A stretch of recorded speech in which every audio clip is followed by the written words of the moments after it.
right, what is going on, guys? It is time for another episode of the Chasing Waypoints podcast. And, well, we've got a special one for you. Dakar Rally right around the corner coming on up.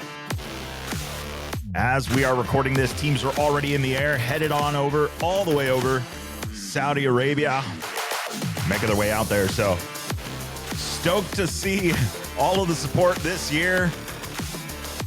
Once again, the Americans are coming. The North Americans are coming. We got a lot of people coming up, starting from Canada, U.S., Mexico. We got a lot of people coming out from this side of the globe. We're going to be catching up with a few of them as we go through it. If you guys didn't know, we have kind of a development on this year's Dakar Rally. We're going to be doing stuff a little bit differently. So if you guys haven't already seen last year's broadcast and what we did, we had our preview shows in the evening, getting ready for the Dakar, for the stage. And then it turned into the results show in the mornings, bringing what happened overnight while we were asleep and what those guys were up to and what it looked like, at least for the motos, because the vehicle's obviously a little bit further behind. But speaking of vehicles, we have got none other than Andrew Short, and we are joined by Kyra by West by 1000. Going to be helping us this year's broadcast, working together on it, bringing you guys some information, some updates, interviews, and all sorts of fun stuff. So Kyra and Justin, both making up the team at West by 1000, or part of the team, I should say, are going to be the boots on the ground, doing some reporting and stuff, following along with the Cove team as they do their thing. Mason Klein announcing his bid and his ride for the 2025 Dakar Rally aboard the Cove, along with the rest of the factory team there. So it should be interesting to see. Looking forward to hearing his battles and his updates and what he's got going on. But with that being said, let's jump on over to the interview where we get a chance to sit down with none other than motocross supercross legend, Andrew Short. And again, joined by Kyra by West by 1000. So check it out. Stay tuned. It's going to be a little bit longer of an episode, but I hope you guys enjoy finding out a little bit more about Andrew Short's trip to the Dakar this year in a four-wheel vehicle. So check it out. All right, so the interview.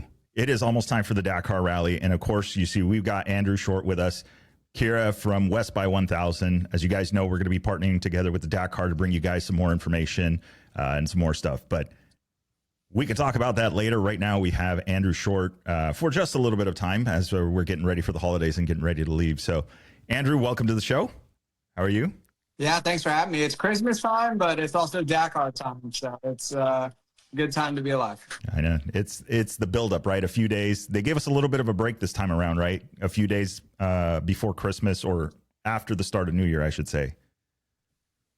Yeah, I mean, some years I've been here opening presents for kids and then leaving straight for the airport on Christmas Day. So it's nice a few days at home and to enjoy the holidays and then get busy with the race. So it's nice how it is this year. Yeah. Excellent. Yeah, I think that is a much needed break, especially with the rush at the end of the year. So yeah, but it's weird because like the Americans get to leave a few days early. All the Euros, they would always enjoy Christmas. So now I think it's even a longer break or pause. So I think it works well for us. Yeah. Well, yeah, of course. Yeah, much shorter travel time for them. So very, very convenient. Yeah. So, all right. So catch us up. I mean, this is going to be how many Dakars now for you? I did 5 on the bike, 1 in a car. I didn't actually go last year. I broke my back and kind of got out of it a little bit. But back to going in a car, which is a lot different. Navigating, not driving, obviously. But I love the navigation aspect. It's unique with rally. I loved it on the bikes, but in the cars, it's a completely different race. Nice. I mean, that was always, that's been an interesting one. I know that the Dakar kind of took a shot at the car guys. I think it was last year or the year before, where they let the cars out first and they showed them, basically trotting around the desert, trying to figure out which way to go because they didn't have you guys on bikes. I mean, I think in fairness, those guys are pretty switched on. They're not just out there clueless, but it definitely helps when you have the tracks from the bikes. And even in the car, when you see everything, especially where the side-by-sides start, it's so much different because you don't know where the main track is, and there's tracks going everywhere. So it's really difficult. There's different strategy where the bike guys, when they arrive, the tracks are so faint, and there's not a lot that you confuse except for the note on the road book. So it's tricky for even the car guys. You know, I think you have to give them some grace and understand that it's not quite so easy. So yeah, it is more difficult for them. It's just a different race, and they would have to learn that way. And we'll see it again this year as well. Yeah, I think it's going to be interesting. They made a couple of changes, right? They're going to be doing some different start orders and different courses for both the vehicles and the bikes. Yep. Yeah. So I think they're parallel just because of safety and whatnot. They can't have, the course just splitting and going crazy just for recovery and logistics. But it's definitely, there's going to be some days where you have different routes, or they split it one day, the bikes will go first, and then the cars will go the other way, and then it reverses. So it'll be cool. Nice. Yeah, I think I'm definitely looking forward to seeing it. So Kyra, what do we have for Andrew? Do we have some pop quiz stuff? I think just for anyone who's new to rally, or for whatever reason new to Andrew, talk a little bit about just your racing background. Obviously those who have followed your whole career, they know you came from MX and Supercross, and so maybe let us know a little bit about that, and then your transition into rally. Yeah, no, I loved dirt bikes as a kid, and so I got hooked on motocross and Supercross. No idea what rally really was for a long time, and so I had a good career with motocross and Supercross. It was a dream come true. Later on, I was looking for Honda, doing some development. I was also kind of like a brand ambassador, but I did a lot of Supercross stuff. Working with the Japanese, we were stuck in a hotel one weekend. They said they're going to the high desert to do some durability with the rally bike. I'm like, that sounds cool. And they asked me if I wanted to go put in some time just because people were sick of doing loops out in the desert.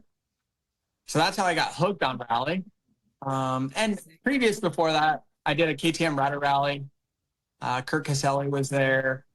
He showed me his bike. And so that was really cool. And that was kind of the first moment, I guess I should say, that I had some awareness to it. And one thing led to another, though, from the Honda thing. I built my own bike after that. I did the Sonora rally. Once I did Sonora, I was really hooked. So from there, that's just kind of how it happened. And I left motocross, Supercross not long after that. I went to Husky, and then it was full addiction after that. So I wish I would have started rally a lot sooner, but that's not how it went. And there wasn't that many Americans doing rally. There wasn't a lot of, I feel like, awareness to it. And so it's kind of similar now. I feel like for the cars, it's like catching on. There's a lot of people going. I think it goes through phases. So it's cool. Now in the bike side, there's tons of Americans. And it seems like the sport in general is growing and always getting more popular. Yeah. Do you think now that UTVs have been introduced, that it's really, that's kind of like a great entry point for a lot of Americans, especially because that's such a growing industry out here. And, in one sense, we dominate the side-by-side classes around the world. Not necessarily in this sport, but, we have the landscape for it. So a lot of us, just average Joes, happen to have our hands on UTVs. Yeah, I definitely think side-by-sides is a whole different segment that's growing and has led a whole new wave for Dakar. Before that, it seemed like Robbie Gordon and those people. I wasn't even that into rally and Dakar, but that seemed pretty wild and cool, like what he was doing. And a lot of people saw those clips and images. But it seems like the side-by-side market's huge, And for me, when I first started rally, Ricky was obviously into rally and doing the races, the whole world championship, but also Austin Jones and Jesse Jones. So when you're at these races for weeks on end, you'd be stoked to see somebody that was an American go over there and talk to them and hang out. So that's kind of when I first realized what this style racing was all about.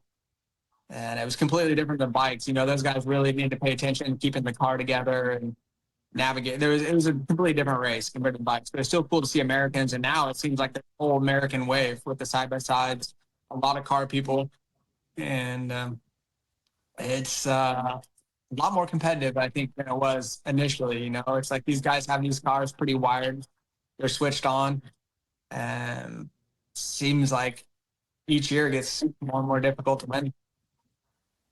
Yeah, yeah, I agree. And it's like, do you feel like there's a different mindset going from motorcycles to getting in the car? Like from my outside point of view, on a motorcycle you're independent. It's a whole different kind of animal. But I do feel like the UTVs, the car side, they still have their own challenges, and wonder what you think those are. Yeah, I think the major challenge is just keeping them together. You know, with a bike, you're so fortunate just to ride, navigate. And it seems pretty simple. And you can go practice and do a lot more to be prepared. Where the car side is, there's so much prep involved. It's just hard to put a road, but it's a different world. You know, I always call it car life. So I think it's more difficult for the car guys to make a transition, especially from the, I don't know, like Vegas to Reno type racer or just 4 people if they want to go do rally. There's a steep learning curve where moto people, you can do road books, you can spend time in the desert, and it's easier to prep. So it's a different way of approaching it. I think it's going to be difficult for car people to learn and transition, but still it's racing. And if you know how to race and you want to be the best, you'll figure out a way. Yeah, that's fair. And so your driver is going to be Hunter Miller, and he's like the exact profile that you just described. He's a champion in the desert. He's got a big name in the U.S. and he's loved rally for a long time and trying to get into this. How do you think his skill in the desert and his know-how will translate into rallies? Yeah, I think he'll do good. You can't just hop into Dakar and feel like you're going to crush it, though. I think that's the hard part. And until you experience, touch it, you don't really realize that. So hopefully I can help, kind of smooth that transition. But he definitely has skills. In Morocco, he was really fast and quick. He could adjust and adapt to the race. 14-day race like Dakar might be a little different. I hope not. So we'll see how he goes. But I don't know. It's just cool to see people like Hunter actually get there and to go. Because I've talked to him for years. He's like, hey, I want to go to Dakar. I want to go to Dakar. Everyone wants to go, but it's so hard to actually get it to happen. It's like big budgets, a lot of coordination, and you need the right team. All these things have to happen to make it go right. He finally figured it out. So it's really cool. And bike life, it seems like the best racers, if you perform, you're going to get there, and the car life is kind of about money. And I think the best drivers will always win, but there's this money aspect to the 4-wheel side. And sometimes with the money side, you don't get the best quality human beings, I feel like. And so from the co-driver standpoint, it's cool to see somebody like Hunter, who's a true authentic driver, a racer. He appreciates the people around him. He works on cars nonstop. Yeah. He's a real person. So for me to be partnered with a guy that's from Texas, that has good character and appreciative, is really cool and unique. So that part I think is awesome. For me, for the American fans, they have someone that's relatable to cheer for. And I don't know how the other guys are exactly. I know there's a lot of other Americans that are coming in. They seem cool as well. But it seems like some of the other countries, it's just a bunch of wealthy old gentleman drivers that are just out there sending it in the desert. Yeah, there's a lot of good old boys in Dakar. It'll be interesting. Do you think that Hunter's background, obviously because he works on cars and he's built this, vehicles like this from the ground up, will that help him on the course, especially because anything can happen? Yeah, I think that's kind of why he was hired with his team, because he has so much time and development with the new Can-Am. So my biggest weakness, I went before in the car with Molly Taylor. She was a phenomenal driver, but the car broke a lot. And I'm not good at working on cars, and it was difficult. Yeah. So with Hunter, it's completely different in the car. And I think he adds a lot of value to the team as well, because he's seen it from day one when they started testing how far it's come along. He knows when the parts need to be changed and how to fix it out there. So I think this will be a big benefit, and it will help us compared to the other guys, especially on our team, and then the other competitors on the other teams as well. Have you given him personal insights from, your experience over the years racing rally? Are there any tips you've given Hunter or any of the rest of the team? Yeah, but that's the beauty of rally. It's like there's always something new around the corner. You don't know what you're getting yourself into. Being ready to adapt and figure things out quickly, whether it is in the car, navigation, and the strategy from the races, reading the race. That's what's so cool about it. Coming from motocross and supercross, it's easy because the gate drops, you ride for 20 minutes, and there's a checkered flag. You know who the winner is, And Dakar, you're driving hours on end, days on end. You never know what's going to happen around the corner, let alone in 3 or 4 days. And that was the appeal to me. It's like my whole life was cookie cutter. The racing was really structured. You knew how to prepare, and you knew if you were fast or not. In this racing, you just never give up, and you keep trying, and you never know what can happen. So I think I think Hunter's suited to being able to have this mentality and knows the desert. He just needs to learn a little bit how these rally races work, and he already has that addiction. Is just once you touch it once, it's kind of over, and you just want to get better and better at it. So I think he has that, and hopefully we'll be a good team in the car, and with communication, we can make it happen. That's awesome. Yeah. Do you think, because it's such a mental sport, do you have to be born with that kind of that fortitude to get through a rally, the arduous long days and dealing with all the possible problems? Or is that something that you can train? You're definitely not born with it. It's just anything with racing, you have to be internally motivated. You can't be motivated by money or fame. Like you see all those guys, like Carlos Sainz could go race whatever right now, but he loves that adventure and being in the desert, challenging himself. There's something about it that you have to want it. And if you want to be the best, you can. You can't fake it. Does that make sense? Because it's so long and it's just unique. So you're definitely not born with it. And it's something you have to work on. It's not something you can snap your fingers and you're going to be good at it either. It takes years to be good. So this is what scares me about Hunter and myself. We can't just hop in and be successful straight from the gun. So I think we have a steep learning curve, but I think we can do well at the same time. Yeah, it's definitely an interesting animal. Just want to joke that you have to be a little bit of a masochist to love rally from every aspect. From the racing side, in the garage, the managers, even the media. Like no one sleeps. We're always on the go, and there's always something that could go wrong. Yeah, and all these people, they live it, so they know how it works, and they know you can't count your chickens before they hatch, and you got to be in it the whole way. You never get too excited. So it's cool. You got to stay focused. You got to stay in it and engage the whole time. And sometimes that sounds difficult, but once you're in the car or on the bike, everything else disappears. You just focus on what's in front of you, and that's kind of one of the best feelings out there. That's awesome. Do you think that you'll ever do on a bike? No, I don't think I'll ever do that stuff on the bike. I helped KTM quite a bit with testing, development. We worked really hard together. They had a lot of stuff they wanted to accomplish. They had a tough race last year, and they rolled out a lot of all those new improvements in Morocco this year. They had some good success. So hopefully that can continue into Dakar. I don't know if the other teams responded, but that's how I kind of scratched that itch, is by hanging out with those guys, helping with development, helping with some roadbook stuff for Dakar prep, what they did here in the U.S.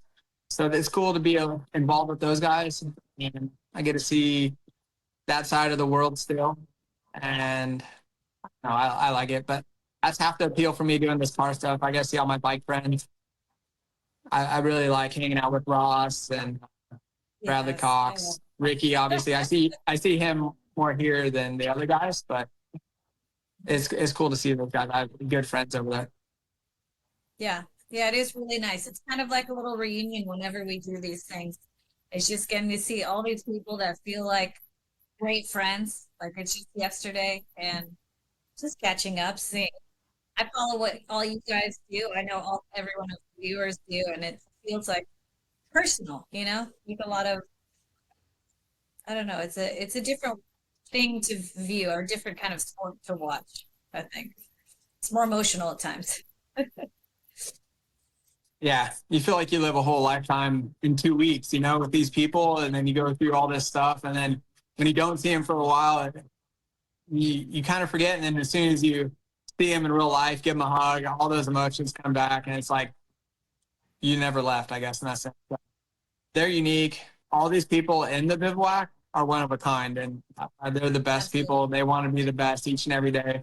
They go to bed sleeping, thinking about how they can be better the next race, the next year, all those things. I love people like that are always trying to be better and improve, and they're not normal people, quote unquote. So, but I love those guys, and I wish I could be around them all the time. It's cool to see them and know that these times aren't going to last forever.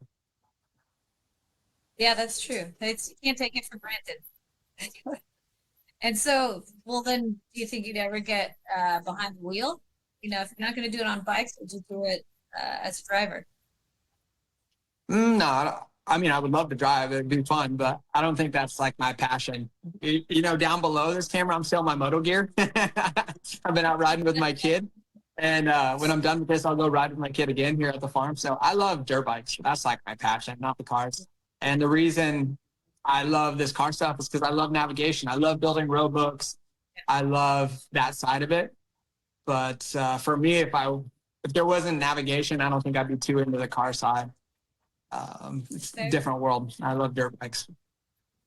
Your son's starting to race a little, isn't he? Yeah, he loves to ride, so it's good for him, good for me. And yeah, we do a lot of the amateur motocross stuff. Getting to be a cheerleader. Yeah, kind of. I'm a mechanic. It's like all I do is work on bikes. I feel like I don't really have a job, but yet I'm busier than I've ever been in my whole life. And No kidding. I do make the least amount of money I've ever made in my whole life since I got out of high school, I think. So I don't know what happened here, but this is the stage of life I'm in. Why not? I mean, it's time Yeah. to cultivate, I guess, the next generation of Shorty. Yeah, I don't know about that. He's got to find his own way, his own path, or whatever, but he definitely loves dirt bikes. That's great. Nice. So I want to know a little bit more about the car that you have on. Well, it's brand new, all things considered, and it's brand new to the FIA rally format. I know you guys just got it homologated. So what did you think of that? You guys just went and tested it this month, right? I've only spent time in the X3. I've never been in another brand. And I did Baja once with Austin Jones for the 400. And that was a non-restricted car. And that thing was a weapon. It was crazy. It was so fast. So in the T4 class, they are regulated with the restrictors a lot slower. They have a speed limit. And so from the bike side coming over to that, it's like it's almost happening in slow motion because you're not driving and you're just sitting there navigating. So I love that. But I can definitely tell the new car is much more stable, handles the big hits better. Seems like a corner is better too. But I think naturally just everything evolves, It's like the rally bike I've been working with KTM compared to the bike I rode 18, 19, 20 is way ahead of that, So everything's always evolving.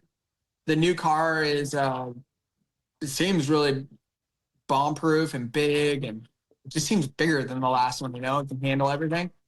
And while it's new to me and the rest of the guys at South Racing, it's not so new to Hunter. He's been in this car for quite a while, developing it, him and his brother. I think there's a whole group, not super educated on all that stuff.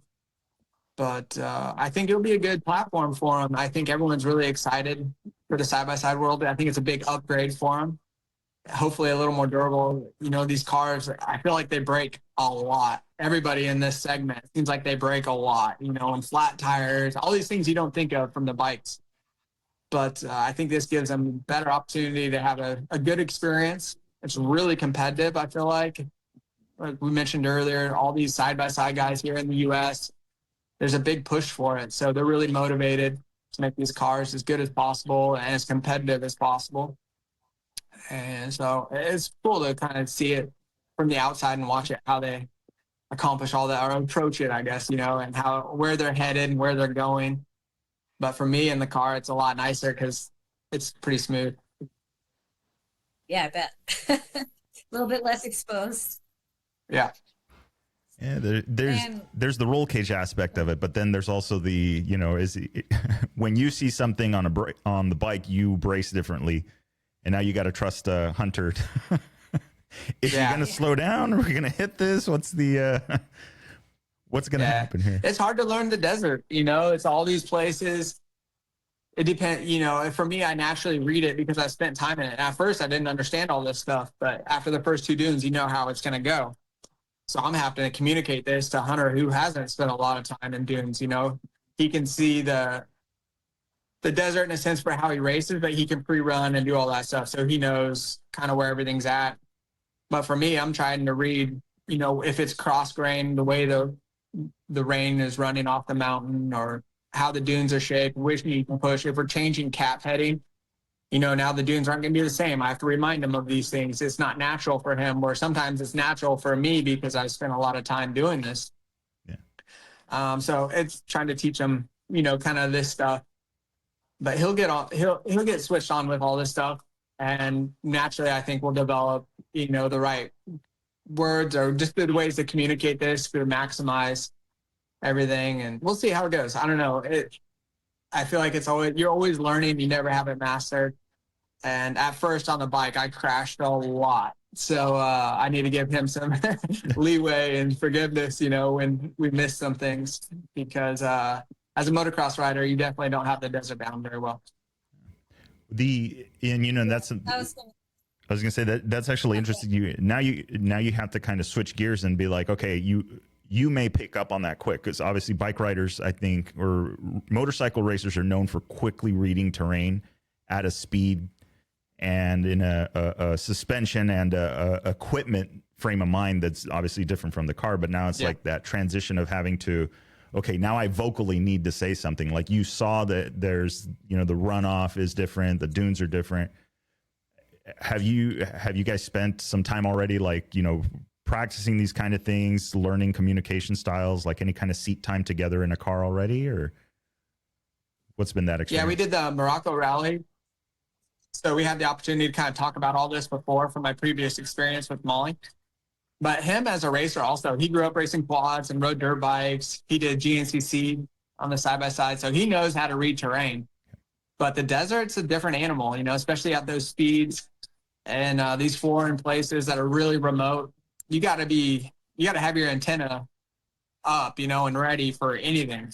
And I think this takes some time. There's no, you can talk about it all you want, and you can try to communicate as quickly as possible, but he has to be the one that reads the terrain at some point. You know, it's like you can say danger 2, wash ahead, but the one before looks completely different than the one in front of you, you know, and maybe somebody missed it. And now the track is to the left, and it's not like anything what the tulip says, so, or the drawing says.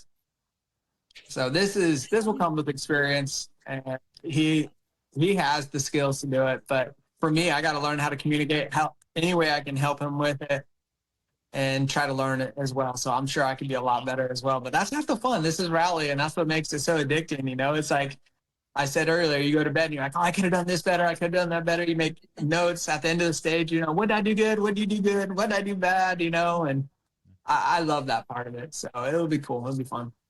Nice. Always on the fly.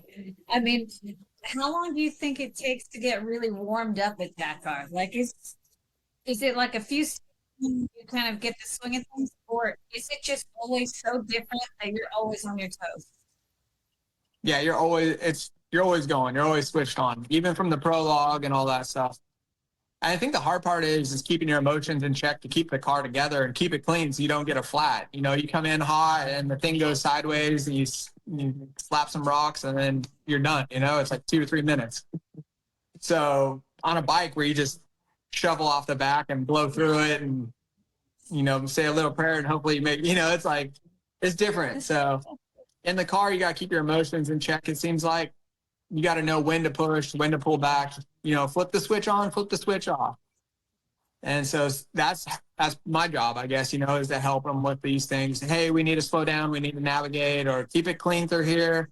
And then, hey, we need to flip the switch back on. We'll start pushing. And such long days, too. You kind of go numb. And I don't want to say you go flat, but when you drive for hours on end, you need someone to say, hey, okay, let's go. You know, let's try to focus. Next note, you know, keep it going, you know, and not for me to not be so monotone and keep him, you know, engaged, I guess. But it's always a challenge. So it's cool. It's part of the adventure. We never really know what's around the corner. But for me, these are what gets me excited about the race and how I can be better and whatnot. But I think from the beginning, you have to be going. You're not going to get warmed up, quote unquote. And I mean, I guess maybe some people will. But for Hunter or the people that want to win, from the time you start to the time you finish, you got to be pushing the whole time. You always got to be pushing. That makes sense. I mean, I think because a lot of the times people maybe underrate the value of the co-pilot in these circumstances. You know, obviously when you're on the motorcycle side, you are completely independent. And so that really wasn't necessarily what people talk about to you. But now that you're in the passenger seat, I know there's a lot of people who didn't really know what the value of the navigator was beyond just reading notes. And from the sound of it, I mean, you have to be a motivator. You have to be there to make sure that the driver manages their time, their speed, their mental space. It's just, I don't know. Did you really understand what the job was before you started last year with, or the last race with Volley? Well, I think there's many different styles of navigating. Like some people are really good at working on cars, you know, and for me, I'm really good at navigating, but I don't know the car very well, you know? So it's like, there's very few people that have the whole package, I think. And some of the top navigators, I know one of them, dude who works for NASA. He used to be our map man at KTM. This dude's like a wizard. So he's unbelievable. And he's so good he taught me a lot, you know, over the years. So I look at people like this and I know they're legit. It's their life. Like this is all that guy does, you know, and he's done this for years. Yeah. So there's definitely different levels. And for me, I definitely have some strengths and weaknesses. Coming from the bike side, I think it would be pretty arrogant to think you can just hop in a car and be quote unquote a good navigator. So I think I know the navigation side really well, but there's a lot of different aspects that I can learn and be better and that I have to keep working at. So this is what's cool about Rally. It's like you see all the different classes. I know the bike side, like when you said, can you get warmed up? My mentality from the bike side is there is no warming up and you better be ready to take some chances if you want to win. In the car side, you can't play with fire like that, the way the bike guys do. So it's always a constant evolution. The navigation's different, like what I said. Coming from the bikes, when there's no tracks or there's 3 or 4, you know when someone got lost or they missed their turn. And car side, you don't know. You have to really read the race. Your antenna has to be up all the time, like I said earlier. And it's so cool, you know, and there's the big trucks, the T5. That's a completely different race, too. Those T1 cars go so fast, I can't imagine, you know, compared to the T4s, which we're in with the side-by-side. They're going so fast. It'd be hard for one of those navigators to keep up with their driver, you know, to communicate that at those speeds has to be really impressive. And you have to be a lot of work to be that good. So I think you'll see a lot more bike guys kind of get into this role with navigators. You know, somebody like Skylar, he's a good driver. Yeah. But he can navigate also. You see this with Toby and Sam. I think they could do really good this year. I've been teammates, spent a lot of time with both those guys. They're, for one, they're all in as racers, but their skill set's really broad. And once they learn the 4-wheel side, they'll be good. So I don't know what makes, quote unquote, the best co-driver, but it's something for me that once I start something, I want to be the best I can and do everything all the way.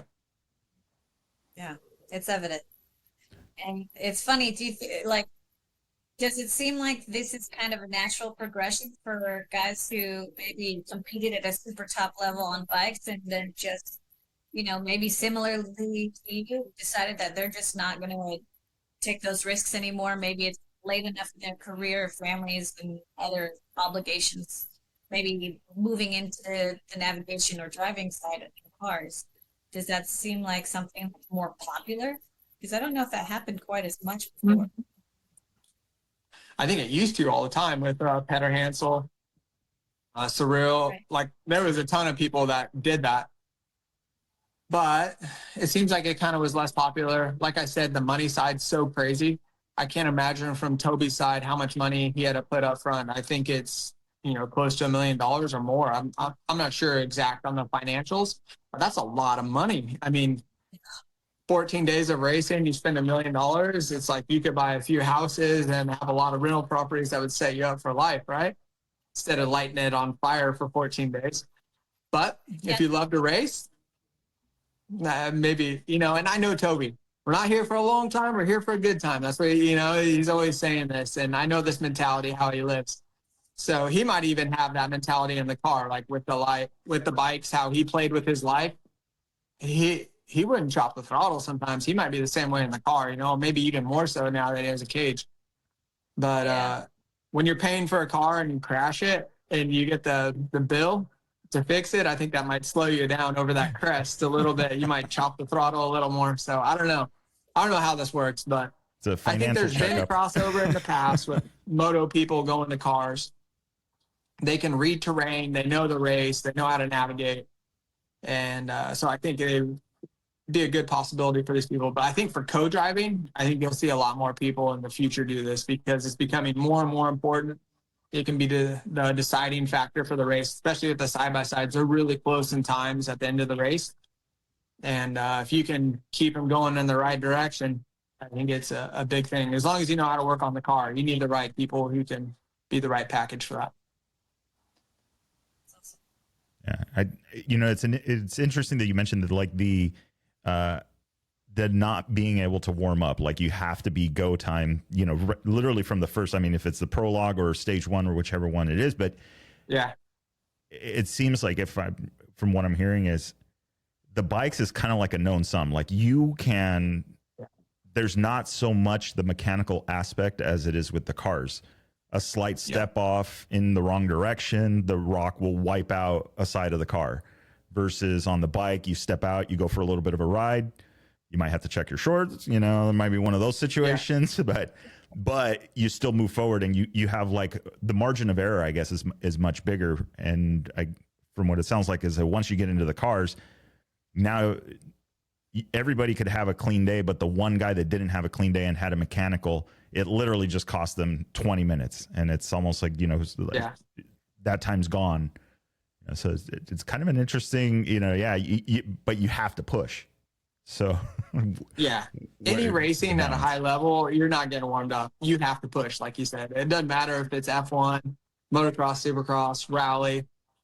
There's no way like NASA or Carlos, like they're warming up, quote unquote. There's either some strategy behind it where they know they're going to push like no other the next day if they lay back a little bit, but they're not just laying back to get warmed up. So that's what's cool about rally too. It's like you never know the games that are being played, and they're really smart and like I don't know, those Euros, they know how to play the game pretty good. They're not stupid. Where I feel like sometimes the American mentality is pretty clear. It's easy to read. When somebody has it and they're firing on all cylinders, and then people are like something's not right. So with the Euros, you just never really know. They're kind of like they know how to work the system and how to approach racing in a way that's different. Well, and I think speaking of strategy, and I think that this is a very big, kind of a big part that they introduced, and I believe it's going to be your first time experiencing the chrono stage, right? We're doing chrono stages now. What are your thoughts on that? I mean, what strategy wise, the concept of just even having a chrono stage, what do you think? Yeah, the whole thing's pretty wild. Like you said, I missed it last year. 971 kilometers. And basically they have different camps, A, B, C, D, E, F. And at a certain time cutoff, wherever you're at, that's what camp you're at. and you have to use their resources. So there's going to be some strategy behind this. And the next day when you lead, it'll be minute intervals. So, you might come in 15 minutes in front of somebody, but the next day that person that finished behind you is starting a minute behind you. So if you can get in with somebody, especially if it's sandy at the second half, and you can push tracks and have someone to follow, you'll be really fast. So it looks like the beginning of that stage is pretty stony and just hard tracks. Not a lot to separate people unless you get a flat tire or have a mechanical. And the second half looks pretty sandy, which makes sense from the safety aspect also. They're not going to put a lot of sand and put people in danger and then have to haul these people out at the beginning when they have to have some safety in the second part. So it kind of makes sense with the terrain to be this way. So it'll be interesting to see who pushes at the beginning, who kind of lets it, maybe flips the switch off and tries to stay smooth through there and then push in the second half. I'm not sure.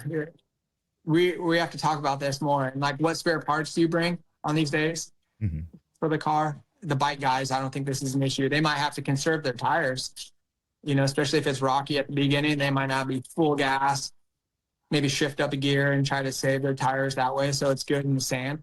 Yeah. I'm not sure how all this is going to develop. I think once it gets closer, we'll have a better understanding. But this stage, to have it this early in the race too is pretty wild. You think they'd want more competitors to stay in the race? Because I think it's going to weed out quite a few people, straight from the gun, to have it this early in the race. I think it's almost like I believe that the chrono stage came about because they were trying to get rid of the Dakar swing, and you kind of alluded to that, like the strategy behind it and how you get in. And so I think they saw that it was effective last year in how it kind of spread everybody out. Nobody knew where the other guy was. If you didn't show up together to the same camp, you didn't really know, well, how far did that guy make it? Is he at the next camp? Is he 2 camps up? Yeah. And now it's like they're doubling down on it and saying, well, we're going to throw it at you guys even earlier. So now, at least for the bike guys, the car guys, everybody is like, if you had this strategy where you were going to kind of sit up on a dune and wait for some people to get by you or, purposely lose some time, I think it's I think they're throwing a monkey wrench in those plans for people. Yeah. And even the refuel is different times. If you arrive early, it's 40 minutes. If you arrive before, it's only 30 minutes. They're really trying to make you not be able to finish so much of the first day. They don't want you doing 700 or 800 kilometers the first day. I think that's kind of what happened last year, which you alluded to. Yeah. So they really want it to be kind of 2 separate stages. Yeah. They want a big show, for TV or however that's going to be, which is stressful for the competitors, for the ones that are trying to win. And the enthusiasts that are in it, this is going to be a huge survival. I can't imagine, your first rally, you get there and you get all this stuff thrown at you, or your first Dakar. Yeah. So it's going to be crazy. I think it's cool. It's exciting. It gets people talking, and you're going to have to adapt because there's going to be a lot of stuff happening. Yeah. I think it's going to be exciting for all the fans. Yeah, for sure. The only thing that I think, I don't know, Kyra, from the media side of it is the stories of that, when it's a marathon stage, right? The marathon stage, for those playing the home game, the marathon stage is basically divided in 2 parts. Everybody shows up at the same bivouac. You do what you need to do, you limited resources, and then everybody departs from that same bivouac. In this case, like we're talking, is you have different bivouacs along the course, but it seems like there's more camaraderie between the racers because, oh, you made it here? I didn't think you were going to make it. Or, there's like a different vibe to that. Less business, maybe. Yeah. Yeah, absolutely. And I think you're going to have less resources too. That you can't bring your own sleeping bag in the car, or you don't bring your own bag. Typically a marathon stage, you can give the organizer your bag the night before. And they'll bring your own sleeping bag or whatever you want, your own little comforts to camp, more or less. At this one, they can't bring your bag to 5 different, places or 6 places. They don't know where you're going to end up. So you're really limited to what you have. And this is going to be such a cool experience for the competitors because when you're there and you're sitting around the campfire, you're all eating like the military rations and you're just telling stories about the day. This is what the race is all about. And when you get home and you tell your family or your kids or whoever, your buddies, you're like, oh yeah, we're out here and doing all this stuff. And you feel all this stuff, but then when you tell them, they're like, oh, cool. You know, and like you said, the people at home, they can't feel this and understand it. But from the competitor aspect, this is what brings people back every year. And the people that have done other rallies, this is what inspires them to go do Dakar, because it is so special. It's so gnarly. It's the ultimate and the most magnificent rally there is because of these things. You know, you don't get this anywhere else. And that's what's so cool about it. And this one's going to be even that much more extreme. And that will make it even cooler, I think, you know? Yeah, absolutely. And not to exaggerate in my comparison, but it feels like Band of Brothers, like something about suffering together and having these very similar kind of arduous experiences together. And also just like not really being able to predict what's going to happen and what's, you know, having a fairly even playing field in that sense. I think it really brings people a lot closer, even more so than Rally already does. Yeah. So yeah, sure. I'm scared and excited. Yeah, that's we'll see. It's gonna be crazy, that's for sure. Yeah. No kidding. more dunes this year, right? Empty quarter finish out there. They always say this. It's like, you know how it works, but it's Saudi, it's desert. There's gonna be a lot of sand. There's gonna be a lot of rocks. They love the rocks lately. I think that's part of the show also, you know, especially from the car side. A lot of people get flats. There's a lot of yo-yoing, people going back and forth. A lot of carnage. From the bike side, not great, but for the cars, I think it's good for the race. We'll see. So I've just popped into my head, but so what's the over-under that they end up getting a shot of you jumping out of the car and helping a bike guy like they did a few years ago? No. Do some hard enduro but I stuff definitely really do quick. say, hey, we got a bike guy. Like, you know, you pass quite a few people on bikes in the cars, you know, and so you feel bad for them. Yeah. You're always beeping them on the Sentinel, trying to let them know you're coming. And so watch the biker. That's what I'm always saying. Yeah, if they'll be a little bit different on the respect side of it. You know, have suffered and participated as a bike, you understand when a car comes by. Yeah. What goes on in that helmet? Yeah. It's a little bit So different. many other car guys have been on the bike before, or they ride bikes themselves or whatever. I feel like there's a lot of mutual respect. Everybody in the bivouac, I feel like it's one big family, you know? Doesn't matter if you're one of those big trucks or side-by-sides, cars, bikes. Everyone's kind of together. Yeah. That's good. Everyone in the truck, though, is wild. I haven't met a team in a truck that isn't just, I mean, just a little screw loose.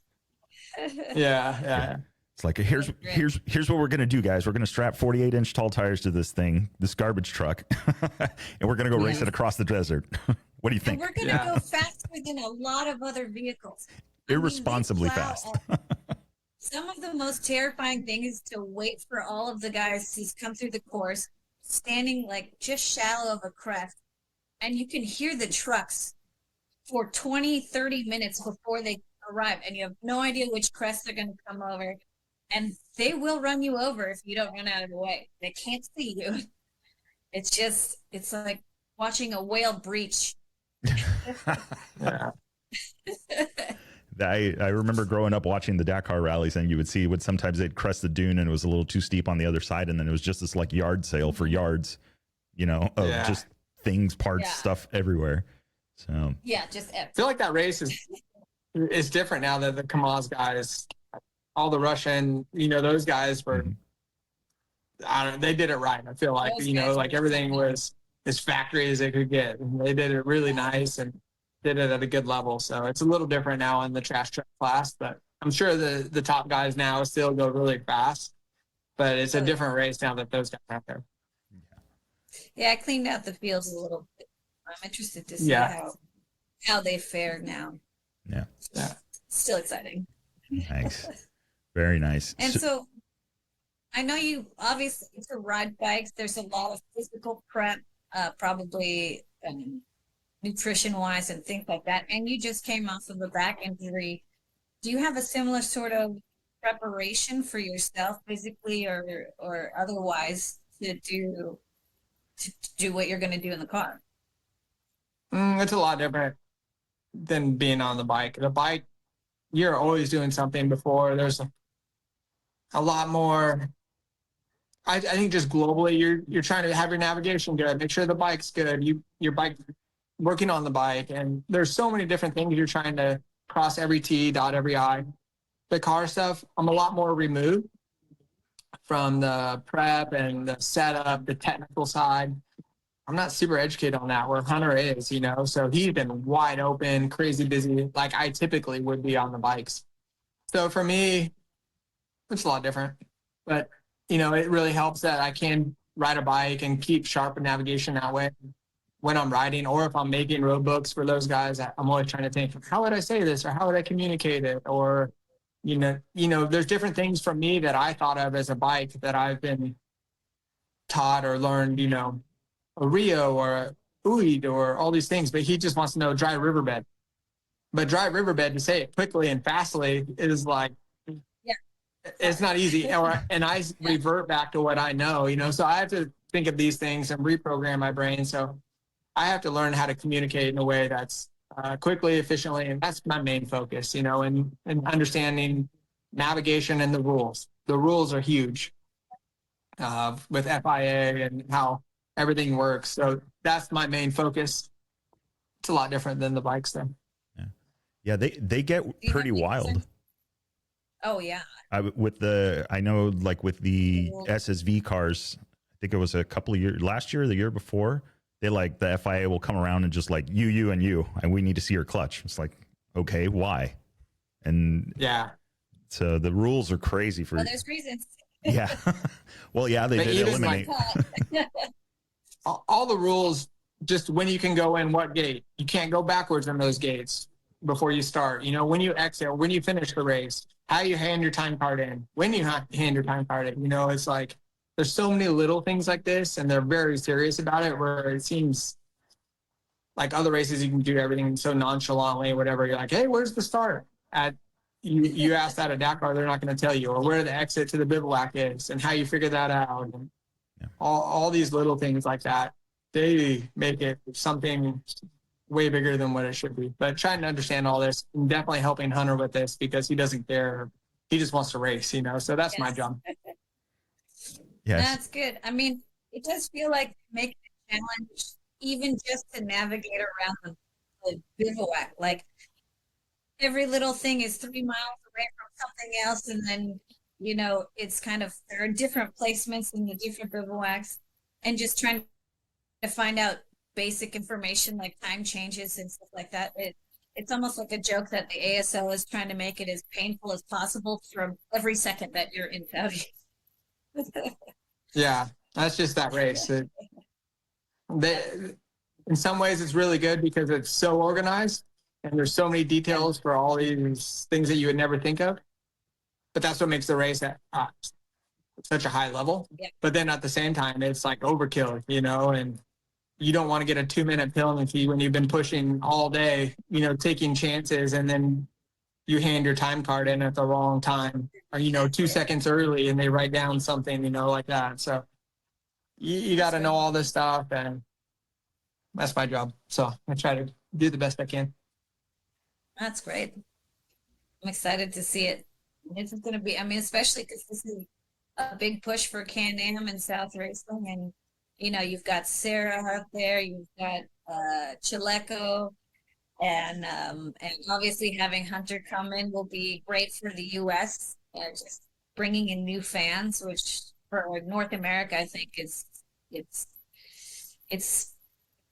about time, at least. Yeah, it's crazy how many Americans are in the bivouac now. When I first started, there was hardly anybody, you know, so just happy to talk to somebody with some English and have a conversation about your day. Where now there's, even on South Racing, there's tons of Americans. Yeah, even on the other teams, there's other Americans. It seems like there's a big push in the car side. So it's cool and exciting. I think it's great for rally. It's great for the bike guys too, because it'll create more resources and awareness for them. Just in general, I think the sport is getting bigger here in the U.S., North America. Not as big as we all hope. I think it still has some ways to grow, but it's growing. So that's what's cool. Yeah. Yeah, I really appreciate seeing that. I mean, you know, we've been all kind of fans and are involved in this for so long, and it's nice to see that I don't know, maybe having our guys on the top of the podium and winning stages and just all these familiar faces from other formats of motorsport, I think really helps get the American audience involved. So, Yeah, it's sure. nice to see. Yeah. Yeah. I think it's been interesting to see how the following of it, and, even something as simple like, what you guys are talking about is, like on Google Trends, like looking at Google Trends and you look at the searches, around the Dakar time, and, how much does it cost to get into the Dakar, and, how do you get into the Dakar, and all of these, like, it's really cool to see how that uptick and that interest, and you can go back and rewind it, a couple of years, like you see that interest over time, and even, of all places, right? You think Google, and they're actually showing, this upward trend that you see. And I think it's really cool. I just here in, stateside, we wish we had a few more events happening and going on. I know, Andrew, I've seen you a couple of times at the Sonora Rally, running around out there and doing that event. So is that, do you think we'll see you on a bike out in Sonora again? No, no bikes for me. That's it. Yeah, I love that race. It was really cool. That's what got me hooked. Johnny Campbell was the one who told me, he's like, you need to go do Sonora. You build yourself up a bike. And I had a 450X Honda, and I just went for it. It was awesome. Nice. So that's what got me hooked. But I don't think I'll go down there and do that again. I like to do some of the underground ones on my enduro bike, and I do enough with KTM to ride the bikes and do road books with those guys. So Cool. I love all that stuff, but right now I'm kind of dad, and if I'm racing something, I'm racing motocross with my kid. And if I can do something for rallies, navigating like this in a car is cool. But there's so many races, it seems like, that are getting bigger. The Nora race seems like it looks pretty fun as well. I know there's quite a few other ones that are around. I've never done those. I know you do a lot of that, right, with Scotty Bowman and those guys as well. Yeah. But I don't know. It's cool that there's places, if you want to go try it out, there's all different types of levels. It seems like there's some smaller, I don't want to say cheap rallies, but it seems like there's an opportunity to get involved or try to learn it in a way. And then there's races that are all the way up to Dakar, and you got to start somewhere. And there's really cool underground ones as well. Maybe not the best, I don't know how you say that, most responsible way to do it, but they sure are fun. And it's a great way to learn how to navigate and go ride and spend time in the desert as well. If you could get, as from a veteran, of the sport, you've been doing this for years now, what would be maybe a piece of advice or something like, if somebody's interested in getting into rally, what would you kind of relay to them? Would be a quick piece of advice? The best thing you can do is find a buddy that is into it as well. You can start building road books, and then you switch, and you got to be invested. So it takes so long to build a road book, but once you do it, then another person can ride it. They can help you and teach you, from the mindset of, maybe next time try this. And then you can try theirs. You see how their brain works, and then you can learn the navigation aspect, and then you get hooked. And once you start, it's a bad addiction. It takes a lot of time too. So that's what's it's only not money. great, I guess, but it's fun. Yeah. You see that? But that'd be my biggest thing to say is find somebody that is into it as well. There's plenty of people out there that would help you. Yeah. That's what happened with me like I said, with Johnny Campbell. He said, you need to go see Jimmy Lewis. He'll teach you, and you need to go do Sonora. So that's how I met Jimmy. He kind of taught me how to navigate and went down there. Nice. To Sonora. Actually, Scott Bright was the first one who taught me how to navigate. Nice. In typical Scott Bright fashion, he said, here's a road book, and just like let me start riding, and he would laugh at me. So yeah, that's right? That's how he taught me. Right off into the sunset. Yeah, he'll be back. Yeah. Yeah. He'll get On a to Scott highway. Whitney road book. Yeah. Yeah, Nice. he's a great one. And if I was going to learn how to rally, I'd just have him kick my ass. Oh man. Yeah, But there's people out there. You want to learn, I found Scott Bright, Johnny Campbell. They met, through them, I met Jimmy Lewis, who is super weird, but one of my favorite human beings. And if I could go ride with anybody in the desert, I'd like to go with Jimmy Lewis, because you're gonna get into an adventure that way. But there's lots of people out there that can teach you. There's a lot of resources. I saw Dalton Shirey hanging out with Jacob Augubright today, and I've spent some time with Dalton this year with KTM doing some stuff, and I said the same thing to him. Find somebody that was into road books. I see him today on Instagram. They're both doing road books together, so it's awesome to see. Yeah, you have good memories, good times, and you get better, and that's how you get going. Yeah. I think there's, Awesome. and it's interesting you say there's, for the guys that have been racing off road for a while out in the open desert, I think that there's a certain, you get to, from what I see, right, not being a racer in that discipline or have done that, but you kind of see like people, I don't want to say get burned out, but they want an additional challenge. And it seems like once they kind of try the road book thing, it's like, okay, this is actually, it's not just about who can go fastest to the next marker or to the next, section, but it's like, you have to find your way to that section, or you have to find your way on that. And so a simple mistake, a 30-second navigational error, that gives away, where before that really wouldn't have happened. You maybe went for a ride because you hit something a little bit too hard, too fast, and it kind of threw you off course, but then you just get right back on because you knew where the course was. Here, you missed the left turn, and well, you got to hope. It's so hard to explain, though. Yeah. Everything you just said. Because coming from motocross to supercross, what did I say? It's clear as day. Gate drops, race to the checker flag. But I started racing rally because, you don't have to be the fastest one, and, you have to be smart and strategy and all this other thing. But then at the end, you think about it, and it's still the fastest one. Like, you still have to take, like at Dakar, they still take chances and they still just send it. But there's all these other elements to it, and that's what makes it addicting. Yeah. And you're going all these cool, crazy places, riding and bikes you feel like you shouldn't be riding. They're too pristine, riding through crazy big dunes or all these crazy countries and cool people. So that's where it becomes addicting. But there is so many elements that you have to master, and you can't just be so specialized. Motocross, supercross, if you're not good in the whoops, you just go pound whoops all day until you get good at it. With rally, you can't cover all your bases. There's so much to cover, so you have to be good at everything, not great at nothing, good at everything. It kind of have to be real average at everything and just go fast. So it's cool. It seems like fluidity and the ability to adapt is really what helps most racers in that format. Like, it's, in my mind, it's like it's adventure in a competitive format, because it's not always going to be the same. It's not just like this kind of outline thing that you can progressively get better at.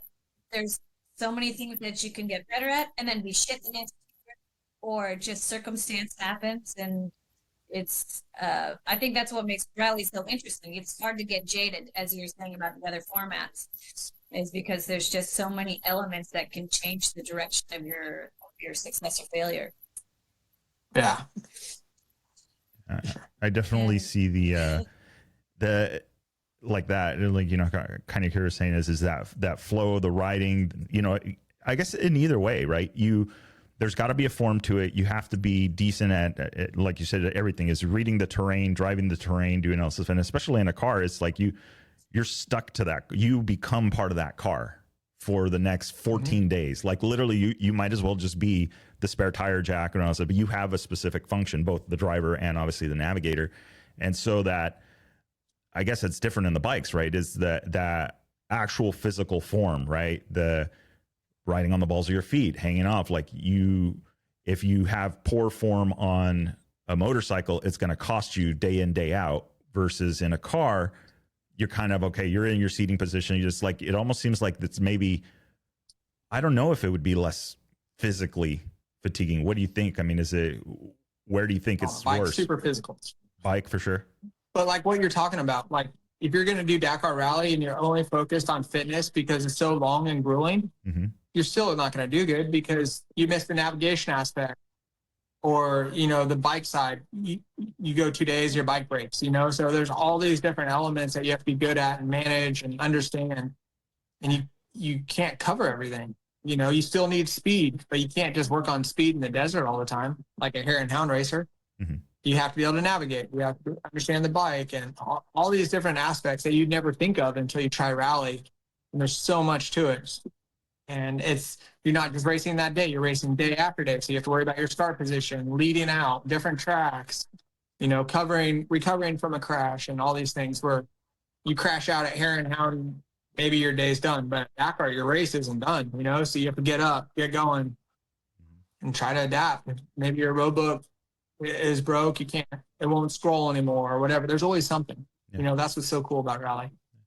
Yeah, and it's not one of those things where the pits or the bivouac is about a 10-mile ride across the desert because you're doing a loop. It's literally on the other side. It's not there's no easy button, and the eject button doesn't work like you think it would. Yeah. Well, there's an easy button, but you're out. Long after that. Yeah, and then they tried to limit it this year, right? They tried to limit the length of some of the liaisons, so they weren't riding you guys, out, 400 or 500 miles. Another 400, 500 miles after you leave. Yeah. Yeah. They're long. That's how it races. It's just how it is. No matter what. Everything is long. It's funny. We tried to give, someone was telling me like a comparison to give someone who has no idea about rally, or at least Dakar, more of a distance comparison. And it's like, imagine waking up at 3:00 in the morning and then riding from like LA to San Francisco. Then you get on dirt. Then you ride to Las Vegas. Then you ride to Phoenix on pavement again when you're done. And it's like, it gives people a better perspective. Like, these are huge miles and it's super exhausting. Yeah. I can't imagine the kind of fitness you got to be in. Yep. That's part of the fun. Then you get up and do it again. The Dakar commute. Yeah. 15 days. Of that. That's why I say you feel like you live a lifetime in a matter of 2 weeks. You're gone for 3 weeks, and from the time you leave till you come back, you feel like you're a different person. And you do all these things with all these people that you're sleeping in the sand next to some dude and you've been riding with all day, just suffering. That's where I feel like you're connected to these people. And then you don't see them for a while, and it's cool to see them again. You go back to the race, it's like a big reunion in a sense, but it's a cool experience. Do you have any predictions for the motorcycles? Since I don't want to ask you about UTV since you're in the running, but since we've got a pretty competitive field, and obviously Ross has been doing really great for Hero, and I obviously would love to see Americans on podiums. Like, what do you think? It's going to be interesting. Ross is like one of my favorite human beings on earth, but he always goes so fast and then crashes. So to keep it up for 14 days, I hope he can do that. The past says probably not, but I hope so. It'd be cool to see him, even just get on the podium for him would be massive for Hero. Yeah. Huge. I would love for the Americans to do good. I feel like the two Americans that can do best is Ricky and Skylar. They're both coming off big injuries. This is going to be tough for them. They're on great bikes, I think. Obviously, I want the KTM guys to do good because I'm invested in that. And I feel like there's a sense in me that you put in hard work and you want to see that hard work do something great. So obviously, I think Chucky is a great rider. He has the best opportunity there with that program. Luciano, Kevin, I think is still pretty banged up, so it doesn't sound like he is going to be a favorite. The new kid for Rally 2, I think he can do good, but for him, it's just building the blocks at this point and getting the experience. There's a lot of wild cards out there, like Tasha is always fast. It seems like he crashed. Van Beveren, he seems like he always has the inside line being French. His bike will be good. Yeah. So we'll see. I don't know. So that's the beauty of this race. You just really never know. There'll be some clear favorites before the rest day. And then the race starts, from that point on, you'll know who's in it. And then one by one, everyone always seems to crack. So that's why it's always fun to watch and tune in each day and see what's going to happen. But it's going to be a wild one. You think it'll be hard not to focus on bikes? I mean, as a fan, obviously yourself, you'll have to focus on your own race, But if it were me, it would be hard for me to stop paying attention to all the other classes and what they're up to also. Yeah. Yeah. But in the bivouac, every night when you get back, you always kind of see what's going on and who did what, and a lot of bench racing, you know, that's what's fun about all that stuff. So I like to hear about it, know what's going on. Although, you know, when you're in your own race I never knew anybody that hardly drove the T4 class before, just whatever AJ would be doing, Austin Jones. So I try to follow his race the same way I follow the bikes now. So, but it's different when you're following the race that you're in or the ones that your buddies are in, you know, it's like, it's more casual. You're like, oh, no way. Where if it's your race, you're like, oh, okay. And you're trying to strategize. Oh, okay, maybe we can get them there or whatever. So it's more fun for me to watch the bikes now than it was in the past, you know? I can totally see that. Yeah. For me. A slight front row seat. Yeah. Yeah. Well, and you know the different personalities, I guess, too. I've been teammates with, I think, more than half those guys. So I know how each one of them works. I know their tendencies, how they're going to race, and they're my buddies, too. But I know how it works, and you can kind of see how it's going to go. Nice. So if things pan out how you expect and you and Hunter make it onto the podium, do you guys have any ideas of how to celebrate? Or is it just sleep?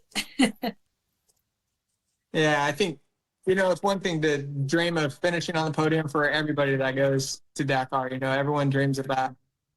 To win it has to be one of the best feelings in the world. You know, I can't imagine what that would feel like. So it's cool. You see all those people up there. I just hope, you know, for the American audience, it's cool. We've had so much success with Ricky winning it twice. There's a lot of people that are coming up from here in the U.S. that have opportunities to do good. It'd be cool to see more of that momentum going that way for the American people and have them have success and just to build the community. It's cool. And see the car side with all the Americans that are getting into it. They're putting a lot of money, energy, time, resources into it. I hope they get something out of it so we can keep this going, you know, and keep it growing and keep more people coming from the U.S. that want to drive and participate in this race. So to finish and dream of being on the podium is one thing, but hopefully everything keep going. Awesome. And if they asked you again next year, you'd keep doing this? What was that? Sorry. If they asked you again to join them for the Can-Am South Racing program, would you continue wanting to be a co-driver? Yeah, no, I love it. I love being a part of it in the program. I really like Hunter too, just because he's a Texas guy, a normal dude, and loves to race. You know, like that to me is cool. It matters to me, like the people you're with and the character that they have. I value that. I love racing, and I would rather go there to a race with somebody that wants to race and to win than for a paycheck, if that makes sense. So you can stay home and get a paycheck. So if in the future, if I ever did it, I want to be with somebody that has good character and that loves the race. So, Nice. that makes sense. That's going to be I don't know. I'm getting excited. I'm sure you guys are too. I'm sure you're pretty ready to go.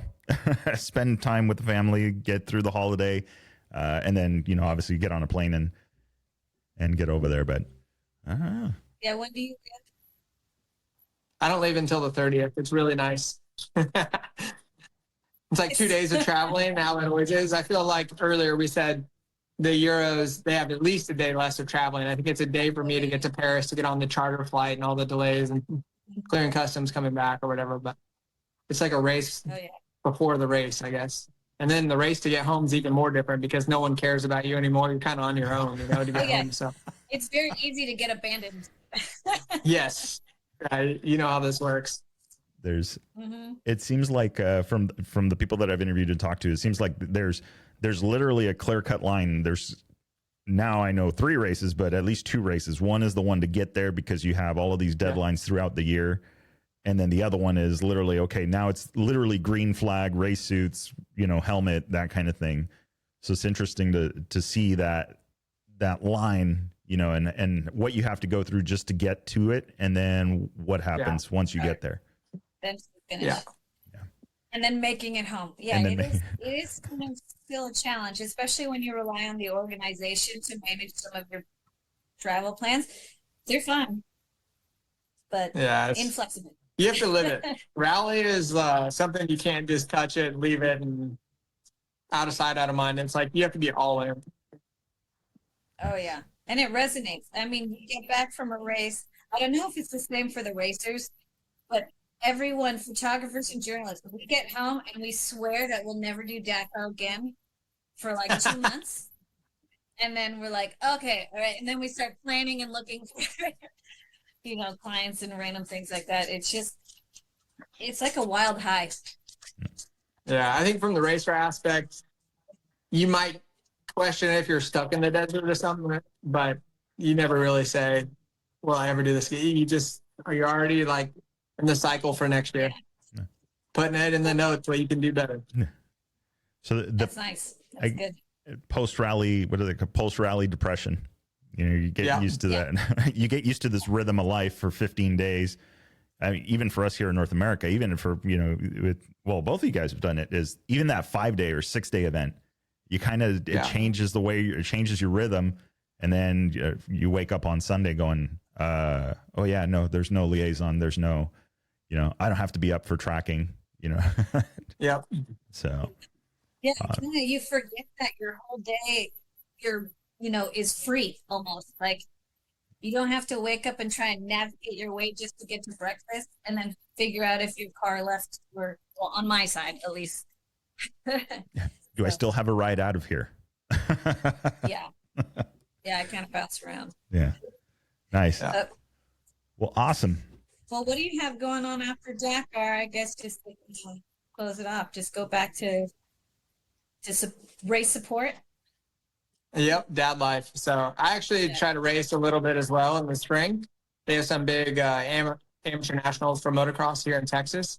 Right. So those are some of the races I look forward to. That one and Loretta Lynn's are the two big amateur races I try to do the year. And so I'll get back on that moto program when I get home, I guess. Yeah. I bet all of the grassroots guys are so stoked to see Andrew Shore just casually showing up at the race. No, I get throttled. Yeah, I get throttled by the kids. I race the open pro class, and then I also do some of the vet classes. That one, yeah, they're probably not so thrilled. But the open pro classes, I get throttled by the kids. It's good to get a humbling experience every once in a while. Yeah, no Knock you down a few notches. Well, they don't remember. They don't know consequence yet. Yeah. It's funny because the kids, they don't even know anything about my racing, but the dads do, they'll be like, oh yeah, I remember this or whatever. I'm like, okay, cool. But all the kids could care less. So it's even better. I think that's great. Makes it more natural. Really easy. Yeah. You get to be the normal person. Yeah. Yeah. Nice. Excellent. Well, cool. Well, I think anything else in closing? I think we're doing pretty good. No, thanks. Anyone? Thanks for the opportunity. Yeah, who's on the support list? Who do we gotta thank? Before we see you out there. Oh yeah. Just Hunter, I guess. We're going to South Racing, Can-Am. Can-Am is a big. They support everything he does. I think this is just obviously is a big part of his program this year with Dakar. Also, King of Hammers is big. He does a lot of events, so I'm not involved with those events, but I know Can-Am is making a big push. It's cool to see that they're so involved in Dakar this year, and hopefully they'll continue to keep getting bigger. And so we'll see what happens. Excellent. Awesome. Thank you so much. It was really nice that you made time for this and change schedule. Yes. Yeah. Well, thanks for having me. Yeah. Thanks for the opportunity. Greatly appreciated. So be safe out there, shiny side up, all that fun stuff on the gas. Yeah. Well, thank you. Yep. Hope to talk to you guys soon. And enjoy. Yeah. Yeah. Have a happy holiday. Yes. Of course. Thank you guys, and Merry Christmas. Excellent. Merry Christmas.